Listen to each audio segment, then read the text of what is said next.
Yes, but it's also in the, if you log on to the website, it's on the notice of the agenda.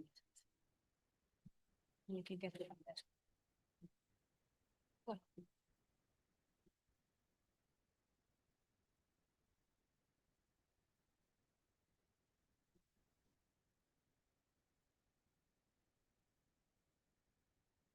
Let me log in. Hold on a second.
Do we?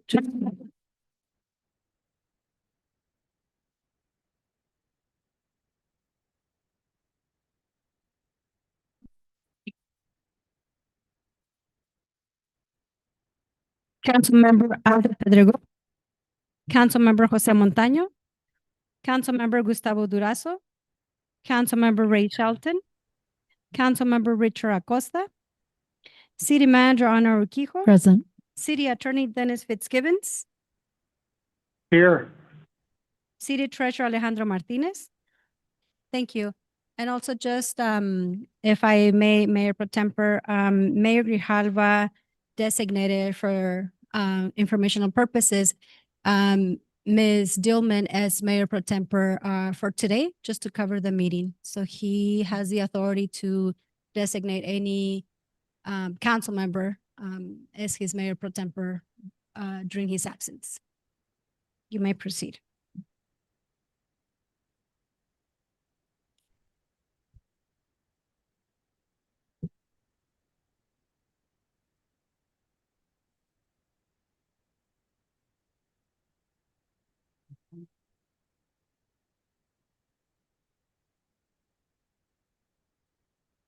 Yes, we do, Mayor Pro Tempore, and we have Ms. Susan Ann Kramer.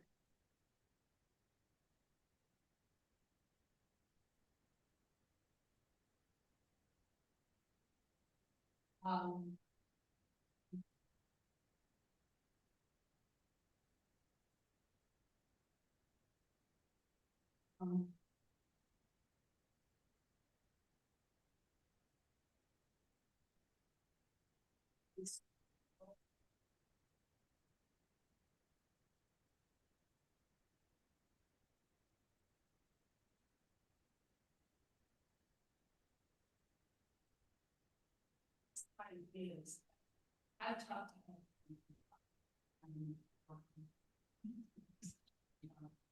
Improving practices.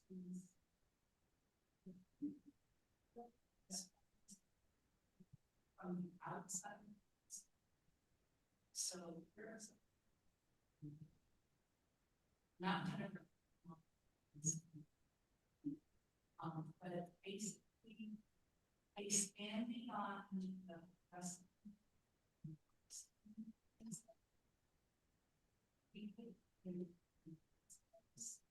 To other units, for instance, possibly dance and presentations. There's lots of others, videos, but and I don't mean like you'll saw. I mean like in studios, we eat. Eat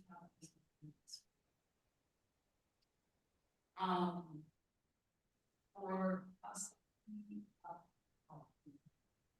there's technical needs of and I'm sure there are others. We bring outside.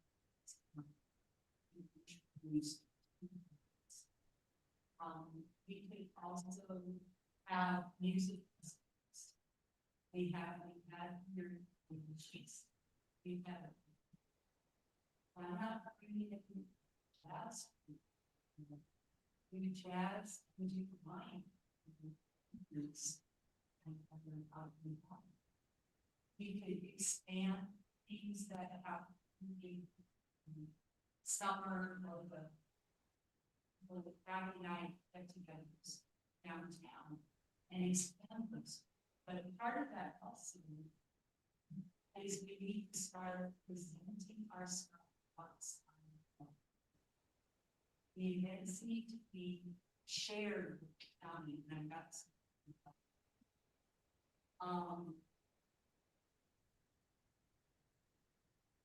possibly bring outside to see our museums.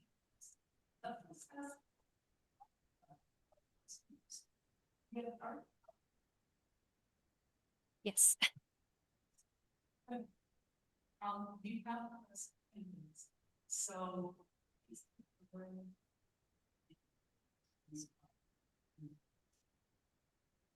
Thank you.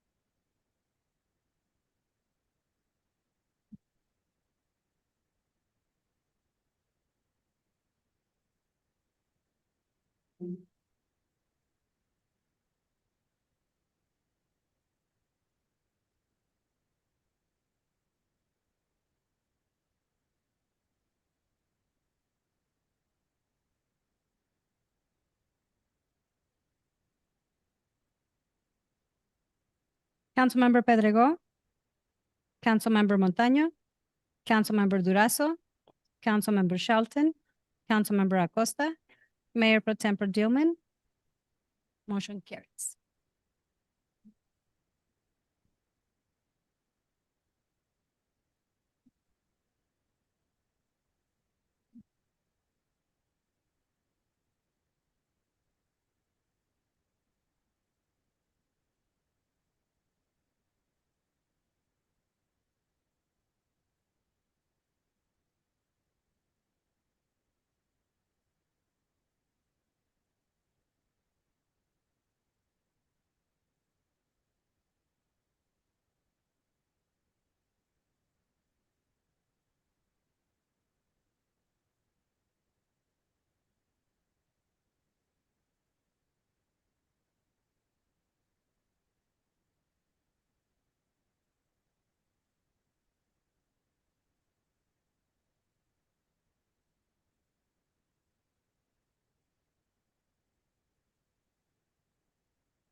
Yes, thank you. Mayor Pro Tem, members of the council. Again, we're coming back to you with this second reading. This is part of our two-port solution expanding of Raul H. Castro Port of Entry. The General Services Administration is acting through the United States government to expand this part of the project. It includes the diversion of drainage and constructing a new drainage channel that will take water directly west and eventually drain into its natural drainage location in Mexico. GSA is requesting an easement over city-owned parcels to construct new drainage channel.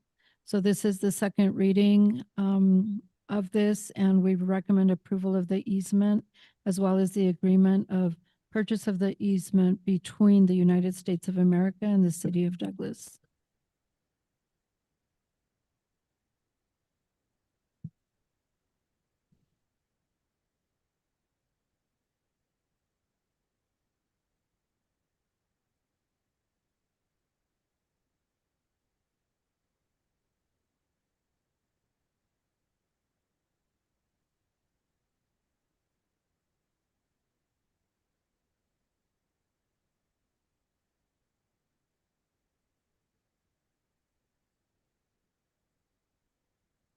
Councilmember Pedrego, Councilmember Montaño, Councilmember Durazo, Councilmember Shelton, Councilmember Acosta, Mayor Pro Tempore Dillman.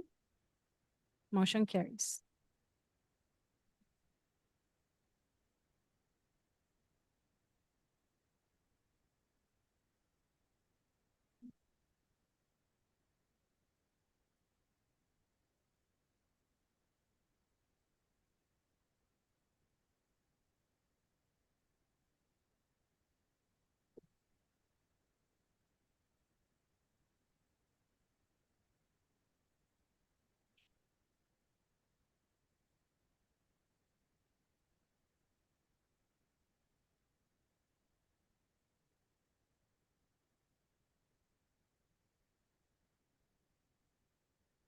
You can switch your slides if you'd like.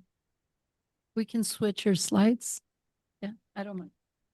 Just let me know when.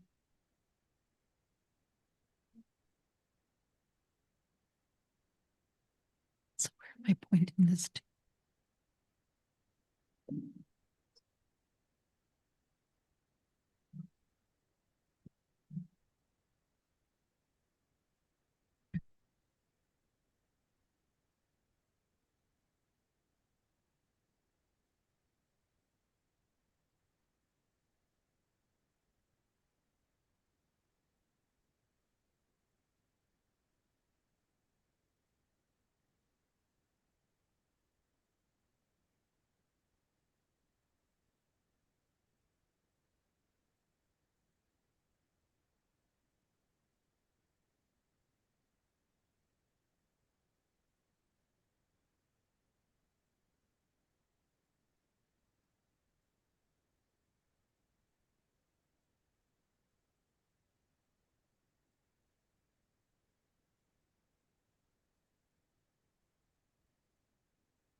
A lot of help I was, sorry.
Thank you. And Ms. Renee, I'd like to also thank you for your suggestions. I think there's several things that we can partner with.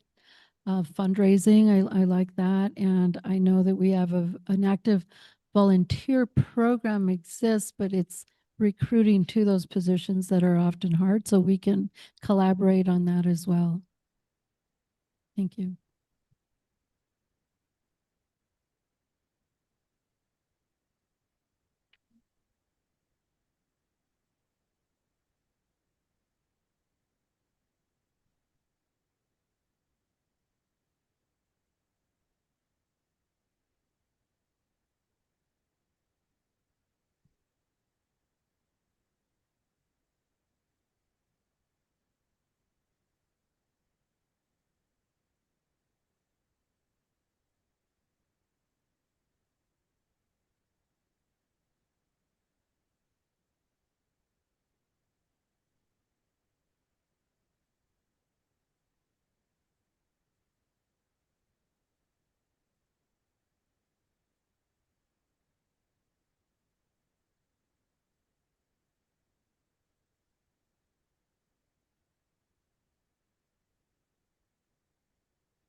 Renee, do you have volunteer TNR coordinators in other Cochise County cities, or are they,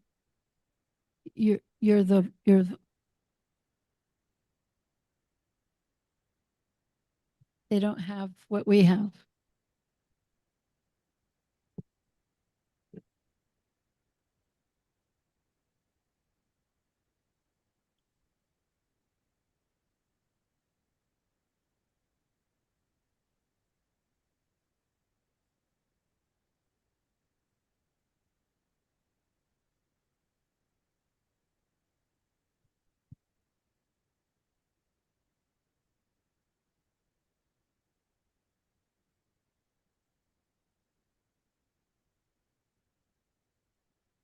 And I think funding support is especially important for us to partner with. Okay.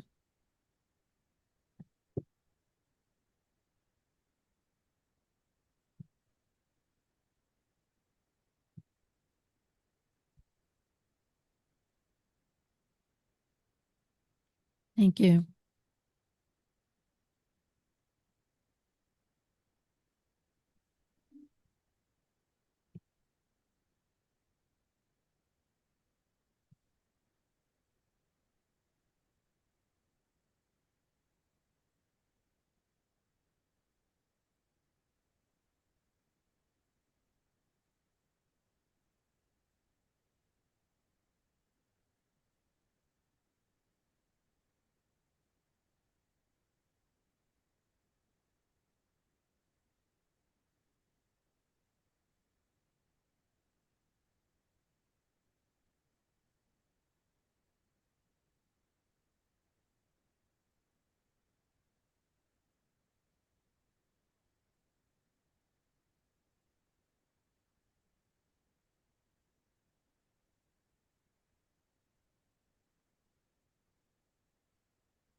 If I may, and strictly for information purposes only, my mother, in the past few years started with those 3 kittens that eventually ended up with 17 or so cats in her yard. And she called and contacted, she lives outside of city limits.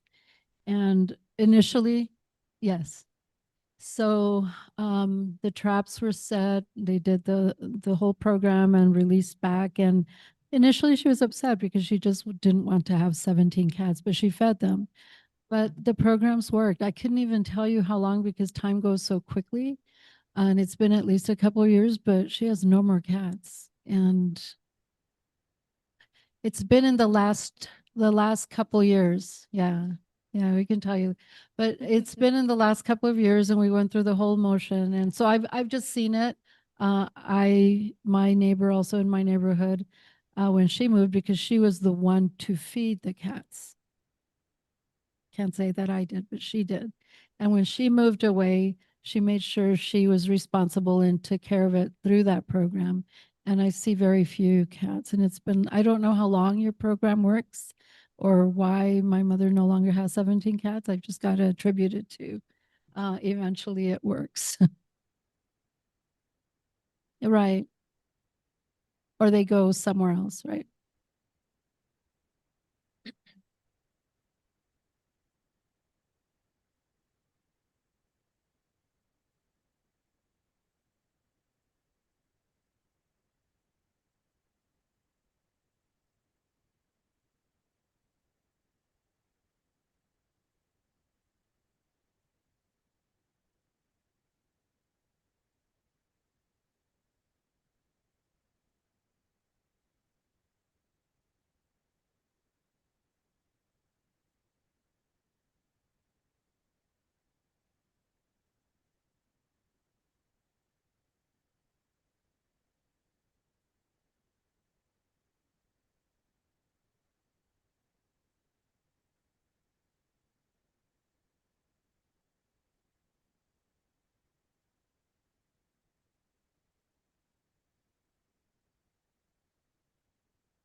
Mhm.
Mayor Pro Tempore. If you can just wait just 1 second. Mayor Pro Tempore, if I may, I do have a letter from a citizen of the community that would like for me to read this letter. She submitted the letter today. Dear Mayor and Council, I live in the area of Douglas where abandoned and stray cats are unfortunately very common. I care for a small colony of community cats, and I want to express my appreciation for the work Renee and the Cochise County Community Society or Humane Society have done to help our community address this issue humanely and effectively. When one of my community cats had kittens, Renee responded immediately. She provided traps and equipment, taught me how to safely trap the cats, and arranged foster placement for the kittens.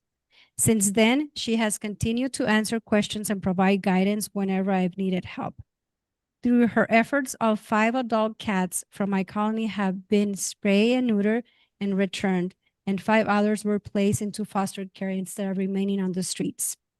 This work makes a real difference. It reduces suffering, helps control the stray cat population responsibly, and supports residents who are trying to do the right thing for animals in our community. I hope the city will continue supporting and working with the Cochise County Humane Society to address community cat issues through humane programs such as TNR, foster placement, and public education. Thank you for your time and consideration. Sincerely, Kendra Allen.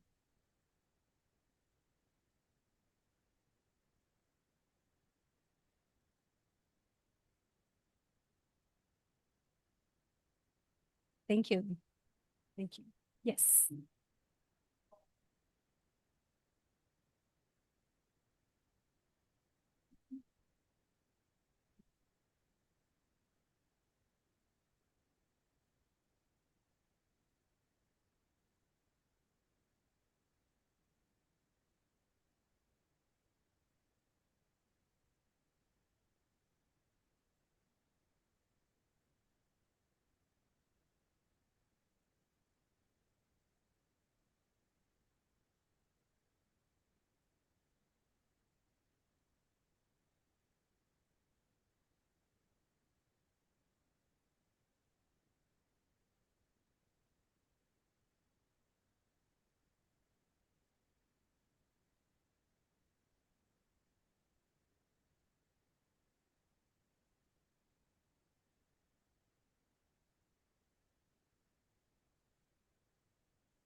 Or the outside, okay.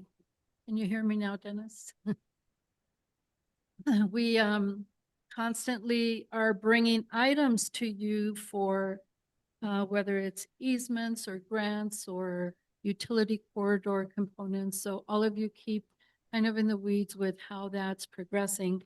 But this is more also intended for the community members to hear what our mayor presents at different functions as he moves this project forward on behalf of the community. So I have to see where my pointer is.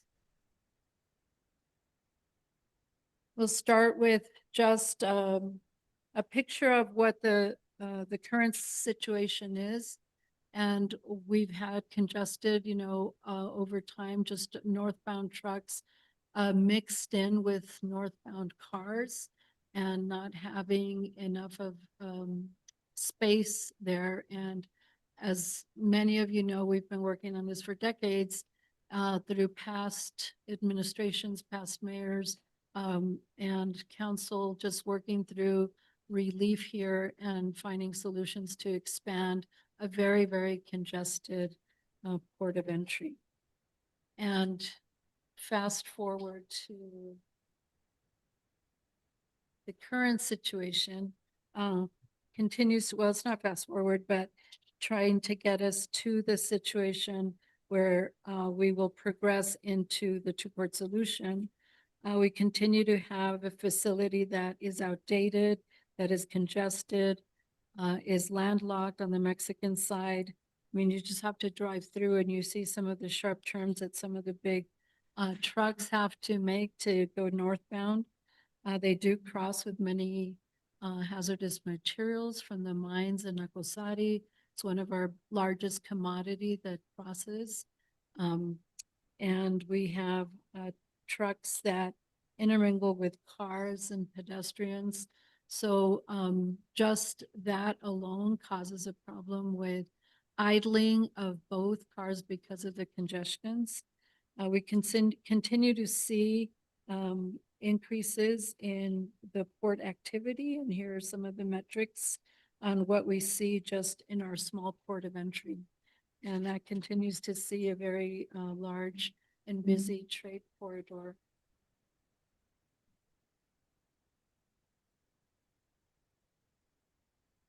Again, more of a situation here that shows that 90-degree turn into the compound or the commercial traffic lane. It's very difficult to maneuver, especially when privately owned vehicles are just either behind or ahead or alongside it. So the oversized and overweight shipments also block traffic for hours at a time. The queuing up of that causes problems, the idling, and just an environmental issue there as well. We continue to have major mining, industrial infrastructure investments in Agua Prieta and the region. So we do see a growth in truck traffic for years to come. And part of this picture shows this Consulate Michelle Ward, which is why the mayor's not here today. He's celebrating her departure back to the Department of State for a new assignment. So we will miss her. She's been a great supporter of all of our cross-border commercial projects. Our project markers for the two-port solution. This is just on Douglas West for the commercial land port of entry. It's fact sheets that are available by GSA through their website that we try and keep updated on as well for all of our outreach when we go to different events, and try and keep also Department of State apprised of our efforts on all matters having to do with our two-port solution.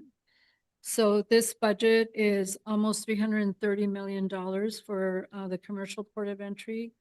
The size will be on 80.5 acres, which were donated by the city of Douglas in September of last year, and the completion estimation is scheduled for September of 2028. And we are on schedule with that estimated construction completion timeline.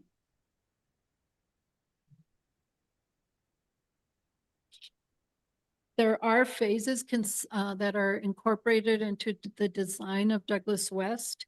And we use Douglas West for lack of a formal name of that port of entry. I know in Agua Prieta, they refer to theirs as Agua Prieta Dos. Currently, we're just tagging it as Douglas West, but perhaps later it will have a formal name as well. But the first phase is commercial traffic only.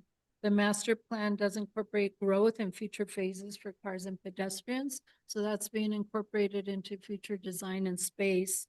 But when it opens at the end of 28, it'll be commercial trucks only. ADOT is working on some efficiencies with GSA and FMCSA for the co-location of their truck safety inspection facilities and processes. Currently, they start their process, they're co-located at this small port of entry, but they have their formal weigh station and inspection station on 191. And it's very inefficient because if once trucks cross here, there's no guarantee that they'll funnel through and back and forth from that station. So co-location has been a key effort, and a key efficiency that we've been able to reach partnership on and funding, both from the ADOT side along with GSA and FMCSA to allow for proper space for both entities or all entities to work collaboratively for that inspection partnership of all trucks. And as we know, construction is underway of the commercial port of entry. We had our groundbreaking September of last year. I think I said September for the donation. It was December of 2024 that was the donation, and then September of 25, which was the groundbreaking. If you all saw that in news articles and promotion marketing material, and we had to go indoors because it rained that day, but we made it work, and it was a beautiful ceremony. We actually had the screen in the back showing the live site, and the dirt that we brought in for the shoveling was actually from the actual site. Great event, lots of representation statewide. This just shows a few. I know it's hard to see from Highway 80 what is going on, especially because nothing is vertical yet. Everything is foundation and concrete work. But there are, it's just amazing what they've been able to already lay out. Because as they lay out the foundations and the trails and all of the sections here, you start seeing the formation that you see on the design concepts and on the actual site plans. So definitely moving along, and we are happy to see that they continue to be on schedule. The utilities corridor. So this is something that you hear often. We have come in and brought phased approaches on grants and funding and contract approvals for all of these different phases for the utilities corridor. Under the donation agreement for the city of Douglas, the obligation that the city of Douglas had was to carry 45,000 linear feet of pipe from Copper Road west to Cochise College and then back through James Ranch Road to the new port of entry. Takes a little bit of a different access and direction when we talk about the wastewater. So the first phase to get wastewater is to the port of entry using Kings Highway and Puzzy Ranch Road and a new road that has been named West Commerce Way. And that you can see in the yellow is the wastewater direction to the port of entry. And then in the pink or reddish color is the initial phase of the water line and broadband conduit going over to Cochise College. The purple shows James Ranch Road. And I'll talk a little bit about that part of the project as well. So I briefly mentioned earlier that about $330 million was reserved for the commercial port of entry. Another almost even amount, or 300,000, is 300 million is designated for the current port expansion. So when you put those together, you have over a $600 million project. When you add the road recently completed its gapping of funding through an appropriations at the federal level that was awarded to ADOT. ADOT will have the responsibility for the connector road, which is what's in purple. That's almost a $50 million project just to get that road, and it's fully funded. And several of us have just been working together in partnership to find that funding, and it was finally achieved.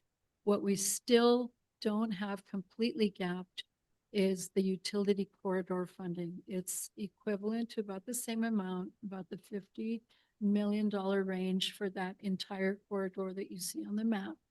We have secured 19.6 million with past funding opportunities that we've reached. We have another 8 million underway currently that's moving along very nicely through NADBank. You just recently had a public hearing for that portion.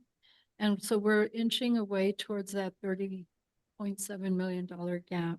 And we have other things underway through state legislature appropriations through a bill through this legislative session. Don't know how that's going to end up yet. We're hopeful, but we also have some continued federal CDS requests, two of which are moving along and sponsored by Senators Gallego and Kelly currently. And that's totaling about $6 million at the current time. And then there's an additional appropriations, just under $1 million that is being sponsored by Representative Grijalva as well. So we continue to work towards that very, very tall lift. This infrastructure and utilities corridor connects, as I mentioned, Cochise Community College, the Border Patrol Station. The Border Patrol Station has been there on Kings Highway without city infrastructure. They have their own well, they have leaching fields, and they're very excited about finally being connected into infrastructure. The corridor will provide opportunity for future investment as well, even though we are currently funding only what's in yellow, what's in red, what's in purple. The opportunity for expansion from that kind of sets the tone for future opportunity and expansion. And that makes it even more exciting. I think I've already kind of talked through the preferred connector road, James Ranch Road. I'll talk through the ADOT portion of that. We have also we always include this because this shows a cross section of the 5 lanes that will be part of that connector road. We had so many different phases of this because we were so unsure of bridging that gap for funding. And we have the obligation, just like City of Douglas has the obligation to bring the utilities to the commercial port of entry, ADOT had the obligation to connect the road from Highway 80 to the port. It's only 1.5 miles long, but we're getting antsy when we hadn't closed that funding, or ADOT was working, we were working, everyone, all of the stakeholders. Cochise County's been a great partner along with many other regional stakeholders. But we had phased approaches on the design concepts from 2-lane to now the fully funded 5-lane with the median again. So we never thought that that's what 1.5 mile road would cost, but that is what we finally have to do. We always talk at a high level about what's happening on the Mexico side. So this was several months ago in October.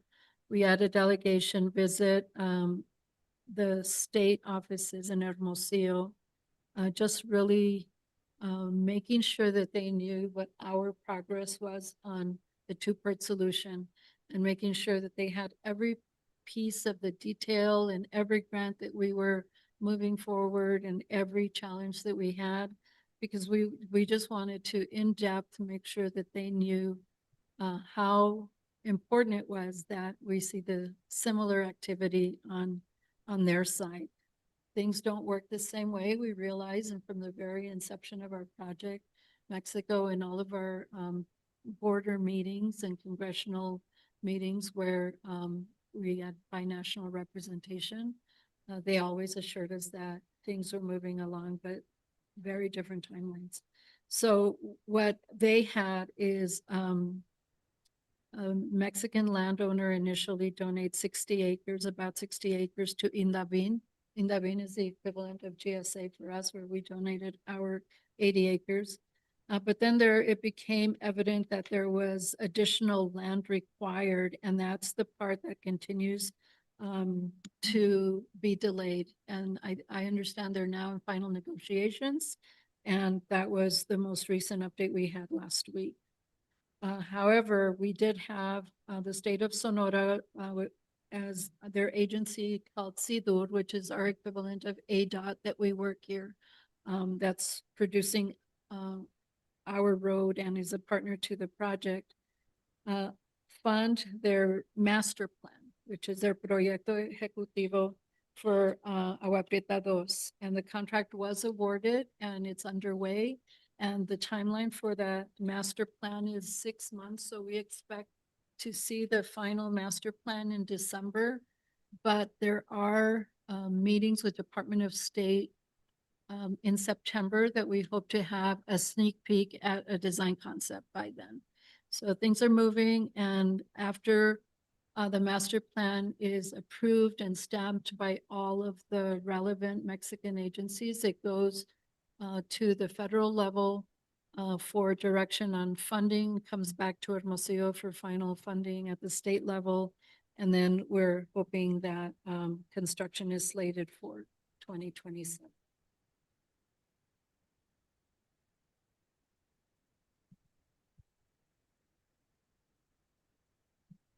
Also, the Raul H. Castro, which is the other leg of the two-port solution, has always trailed the commercial port of entry by a 12 to 18-month lag. And that seems to be right on schedule. We have been working a great deal with the preliminary stormwater drainage design of this expansion and remodeling. We have also been working with GSA a great deal on the property owners and land that they will need to negotiate acquisition of land with, because this is not just remodeling, it's expanding into the current area that is currently known as Gaitan, the Ueta next to Gaitan, and the City of Douglas Small Park that has a restroom facility adjacent to the Ueta. So all of that will become GSA property, and the real estate section of GSA is working on making those land acquisition offers. Through that same division of GSA is what we just approved the second reading for on the easement, the permanent easement that allows them the opportunity to move forward in their construction and establishment of utilities and everything that they need. And we received our offer in excess of 300,000 for that.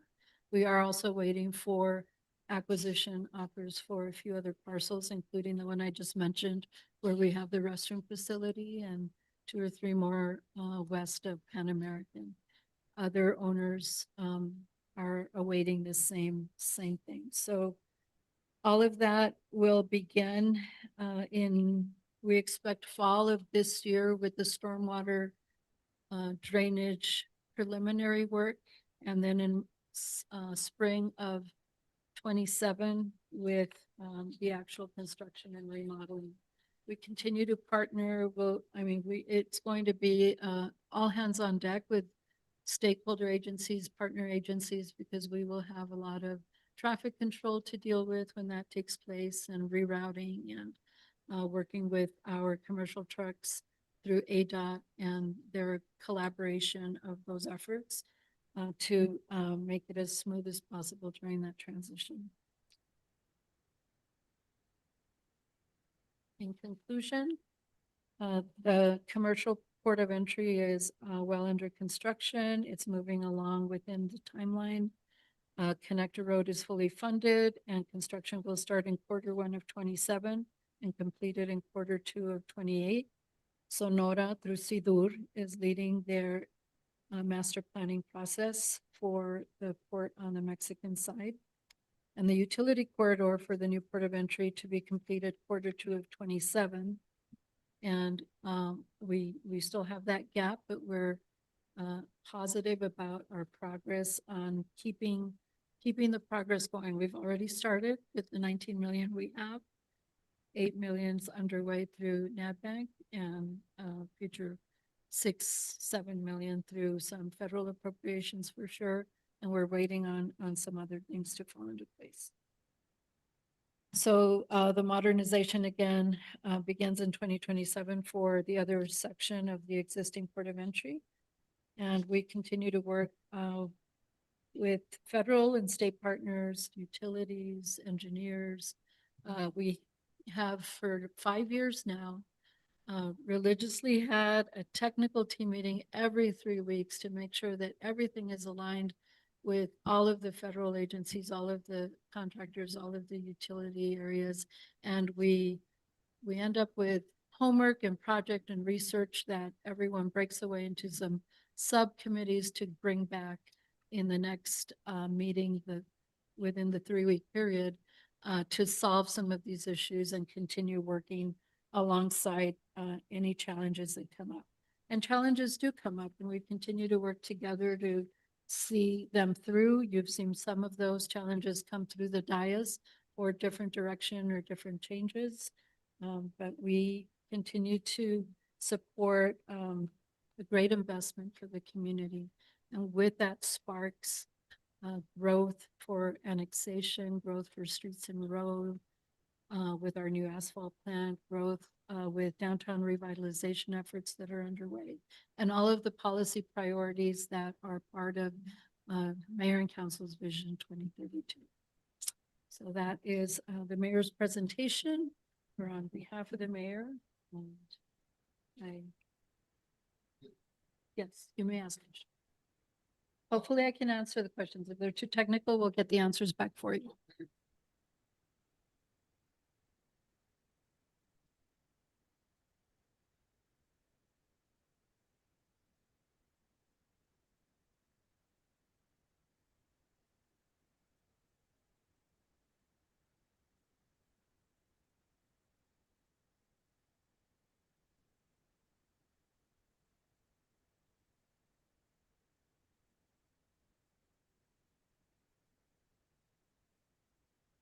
Hopefully we have better news by September and then December to see final action and funding of that master.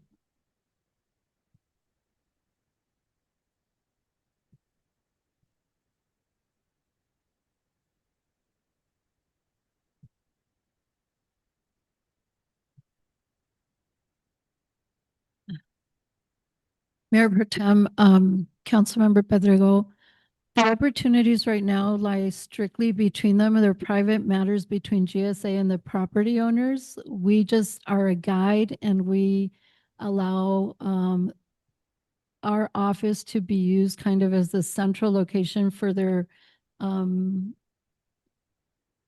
they have some agreements. I forget what they're called. They're not NDAs, but they have agreements that they enter into that we're not privy to. So anything's possible, I suppose, but whatever is going on with those acquisitions is strictly between those two.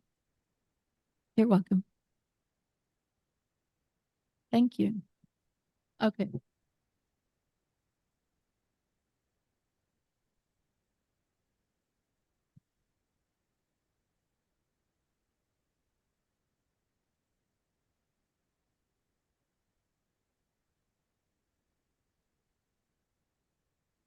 We are partnering on the stormwater drainage component with, they work very, very closely with our wastewater plant and how some of the redirection of the stormwater channel is going to impact and reach a different area than it's currently running. So currently our stormwater drains out into what is known as the jungle. And that will be diverted as part of the new engineering for stormwater access. It doesn't mean the jungle will go dry. I mean, there's still a big percentage of water that will continue to go through there, but much of it will be diverted. And that's the component that we've been most actively working on as an entity. The rest of that, we've not been involved in too much other than just updates as I've provided. Unlike the commercial port of entry, where our obligation is the 45,000 linear feet of pipe and carrying that through, and that's been a tall lift. We don't have anything at that level yet that we are aware of. We also coordinated initially with their environmental review when SHPO was involved on whether the original custom house was going to be removed or not. So we were more in also the facilitating and coordinating position there. But other than that, there's nothing specific. Coordination later on traffic control, but no funding. Other questions?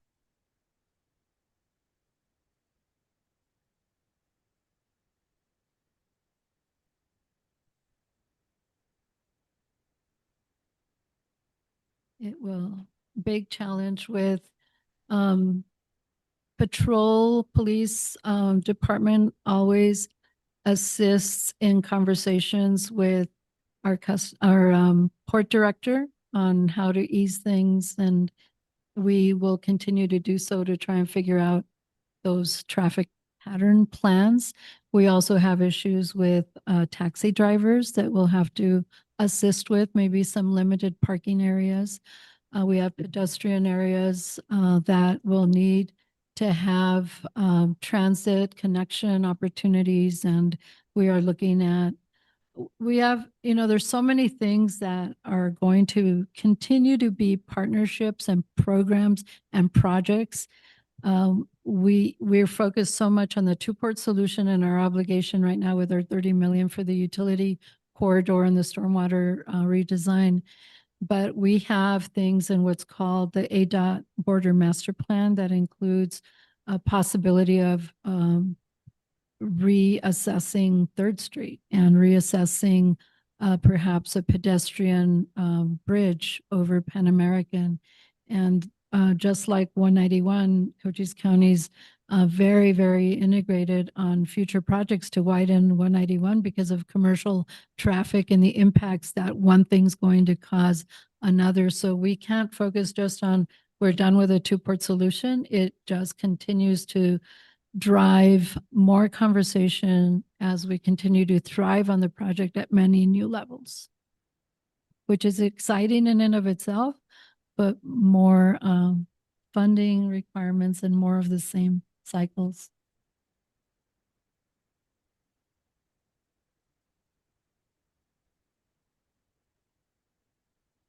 Right.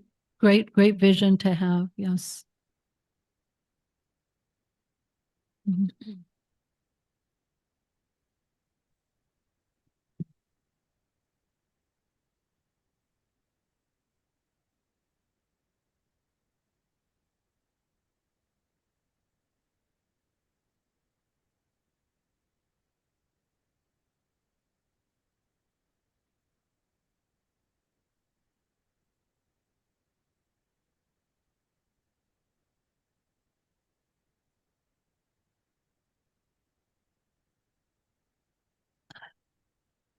Mayor Moto, Councilmember Montaño, not recently, but what we do know is that we have been engaged with them for a few years now on trying to keep more agents in the community and trying to figure out the challenges on why they don't stay in the community and looking at it from an economic development perspective. And we have been working through our congressional delegations on making sure that the efficiencies at the hiring levels of the federal government are made to be more efficient, nimble, quicker to get through because those background processes often take so long. But I don't have a current number, but I'm happy to look into that. I do know that Border Patrol, only because my son's currently at the academy, they're just rolling in so many classes and they're kind of stacked. And so I don't know that that's happening at the customs as well, but I will find out and get some updated information. We also meet with Border Patrol agents in charge periodically, and they usually have a quarterly update for us. And I'll check new updates is there as well, because again, just because Artesia is stacking doesn't mean it's for our section here. It's along the southern border, and I would hope that that's a similar case for the customs side as well. But I will include that in my weekly updates as an update item.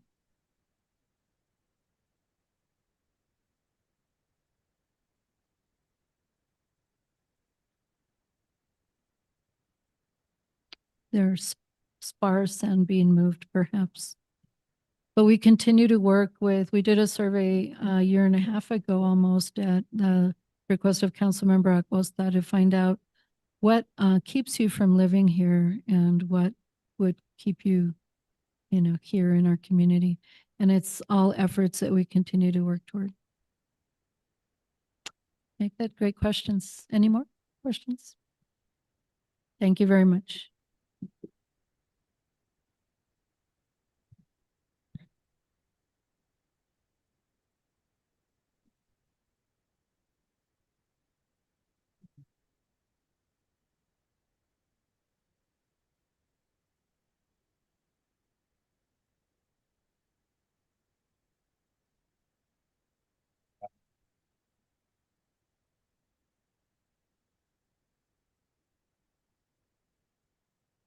Have a good evening, Dennis. Thank you. All right, have a nice evening.